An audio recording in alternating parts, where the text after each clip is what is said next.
हिंदी कुमार भारती कक्षा 9वीं की पहली इकाई का 5वां बर्फ की धरती पहले विभाग के अंतर्गत मैंने आपको यात्रा वर्णन की जानकारी दी गई थी। थोड़ा सा उसका सारांश बता देती हूँ।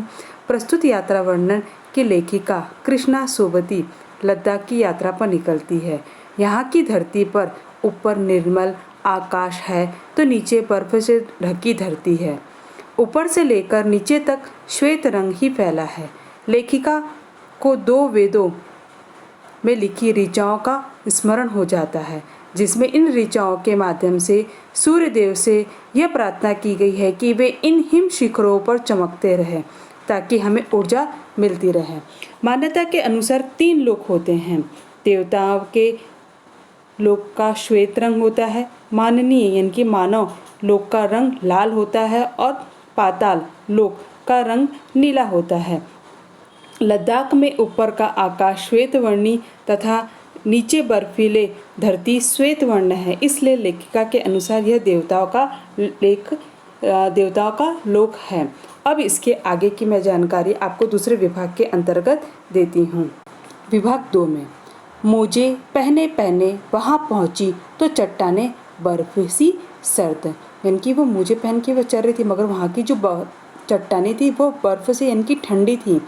चट्टानों की खोल में 2 कैलेंडर माँ दुर्गा और लक्ष्मी के बर्फ में ही खोसे हुए थे। खोसे यानी कि वहीं पर ही लटकाए हुए थे। अब आप ये सोचो कि बर्फ के वहाँ पर खोल पर अगर माता दुर्गा और लक्ष्मी के वहाँ पर खोसे गए हैं तो वे उड़ नहीं जाएंगे। इसका आगे हम देखते हैं।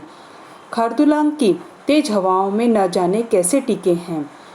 हमने विस्मय से कहा, यह तो वो हवा से उड़ जाते होंगे। हाँ, ऐसा होता है। हमारे जो जवान हैं नए कैलेंडर लगा देते। वहाँ जो जवान रहते हैं वो क्या करते, कैलेंडर उड़ जाते, वापस क्या करते हैं वहाँ पर नए कैलेंडर लगा देते हैं।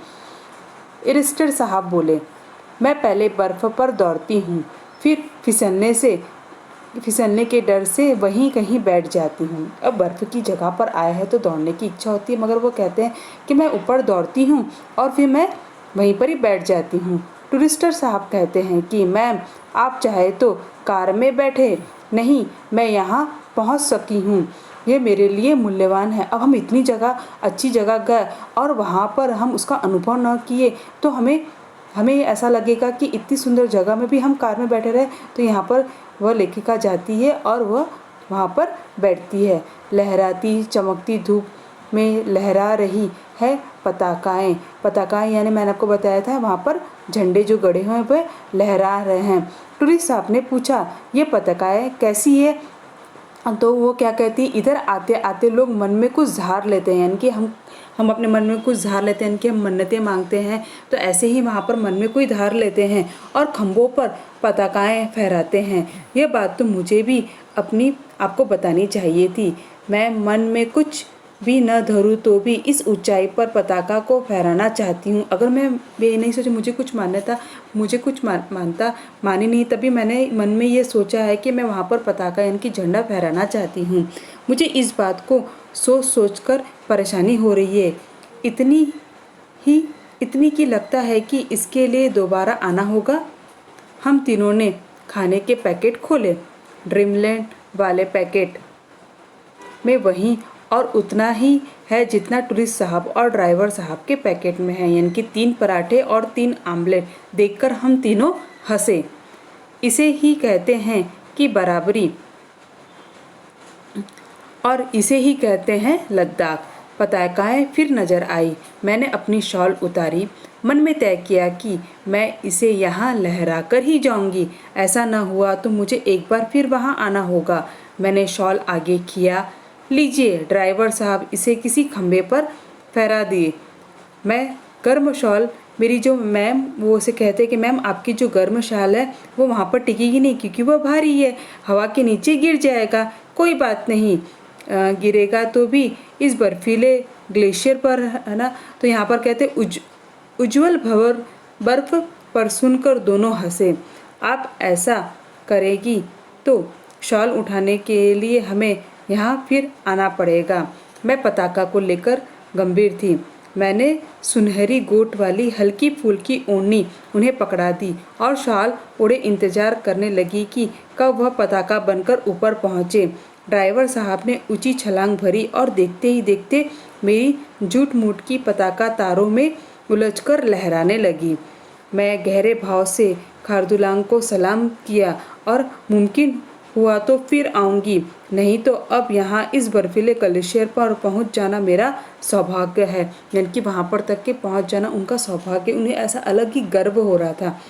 वो कहती है कि अगर हो सका तो मैं आऊँगी। आगे वह कहती है जीप उतराई से नीचे उतरती गई। यानी कि जब ऊपर चढ़ते हैं तो क्या रहते हैं, चढ़ाई रहती है, और नीचे उतरते तो क्या होते हैं, उतराई। और उतराई से क्या हो जाती है, जीप सरसर सरसर नीचे उतरती रहती है। एक मोड़ से ठीक बाईं हाथ पर छोटे से जल स्रोत को देख वहां रुकी। उसके किनारे जमी चट्टान पर जा बैठी। पहले तो ठंडे सर्द बर्फीले पानी की ओक भरी और जी भरकर मुंह पर छींटे दिए। पानी पिया और फिर उसमें पाँव डालने को हुई, पर अपने को रोक लिया क्योंकि पानी बहुत ही ठंडा था। इतने ठंडे जल में पाँव नहीं। कुछ देर और, काश कुछ देर और बैठ सकती। इतने ठंडे में हम इतनी देर तक ही नहीं बैठ सकते, मुझे मगर उसे इच्छा थी काश मैं और थोड़ी देर वहाँ पर बैठ सकती। एक और ख्याल कौंधा, पहले यह लिखकर ग्लेशियर पर लटका दिया होता कि हिमराज आपने अपनी सबसे निकट धरती पर रहने वाली संतानों के लिए भला जल प्रदान करने में इतनी मितव्यता क्यों बरती।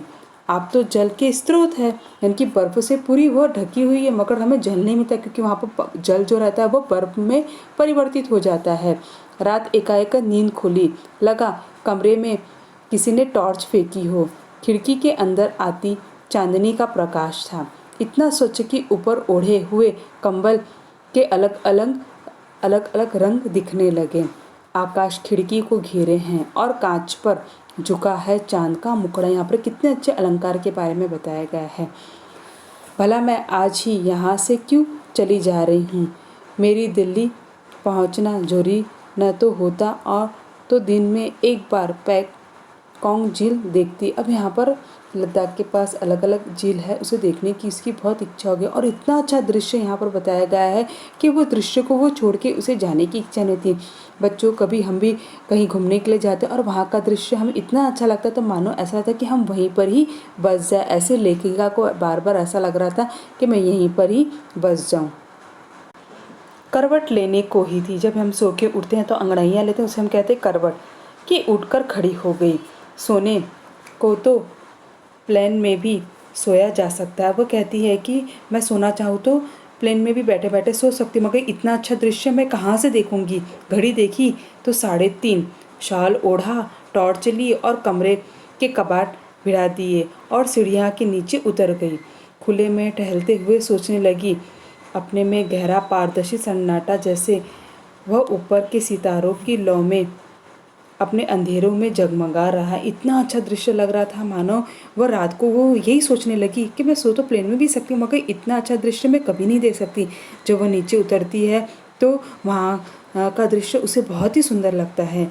नीचे दिल्ली में अपने जीने की दुनिया से अलग वह चांद है, वह तारे, यह धरती और सामने बिजी सर्किट हाउस की यहाँ पर वह देखती है, और आती सड़क जैसे धरती को आकाश से मिलाने वाली पगडंडी हो, और उस पर भी क्यों न चल दिया जाए लेह की यह इस प्रभात बेला में। वो इतना अच्छा सुंदर दृश्य था कि वो रात को ही सोई नहीं और वो दृश्य का ही आनंद लेने लगी।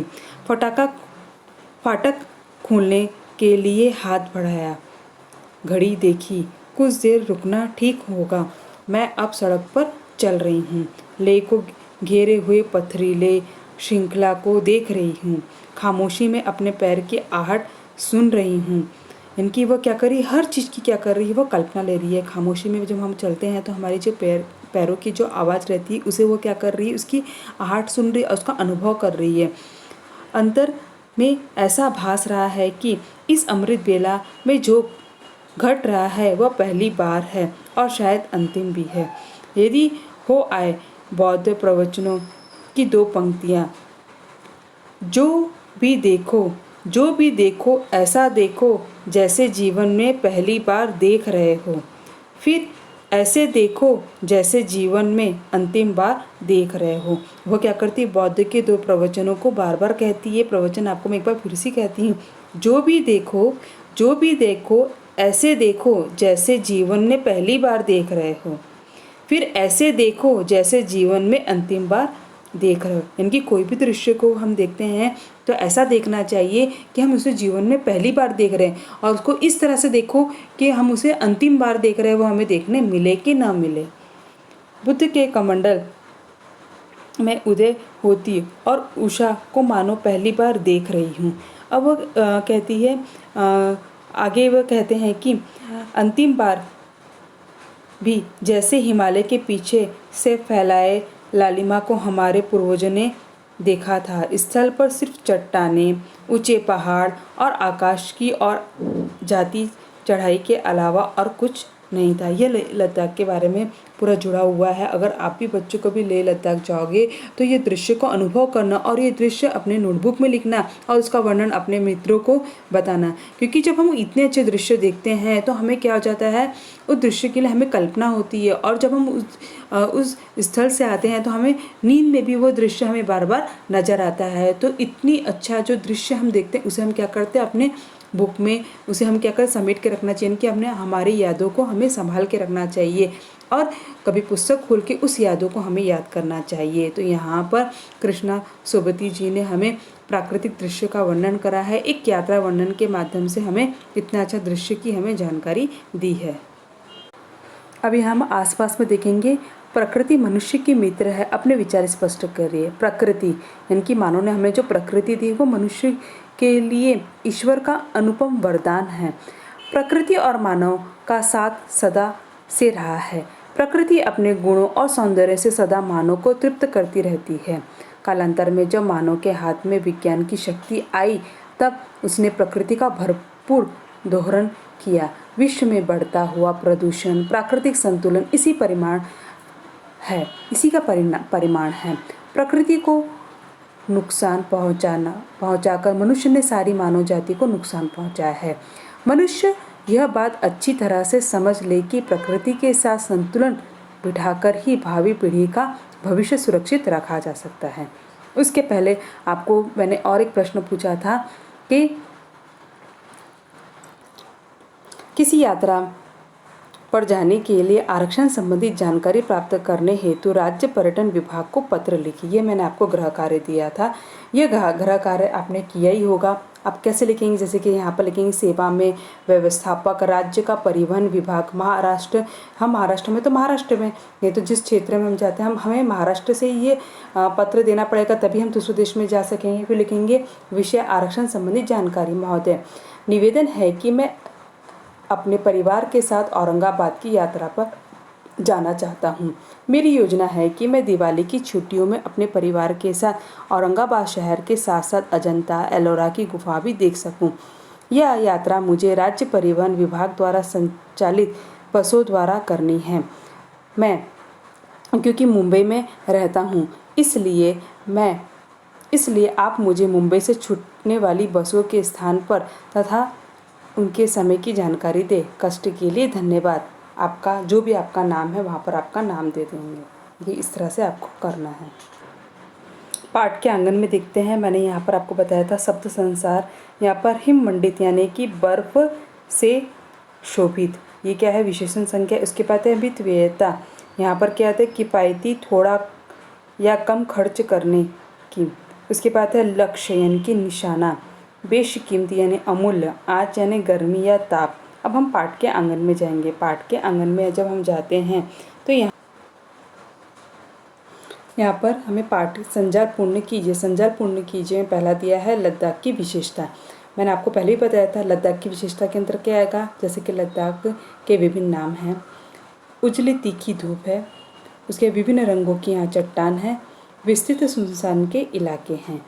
तो यहाँ पर हमें पहले लिखोगे, यहाँ लिखोगे लद्दाख के विभिन्न नाम हैं, फिर यहाँ पर लिखोगे उजली तीखी धूप है, फिर यहाँ लिखोगे विभिन्न रंगों की चट्टानें हैं और विस्तृत सुनसान इलाके हैं। इस तरह से हमें क्या लिखेंगे, यहाँ पर अपनी लद्दाख की विशेषता लिखेंगे।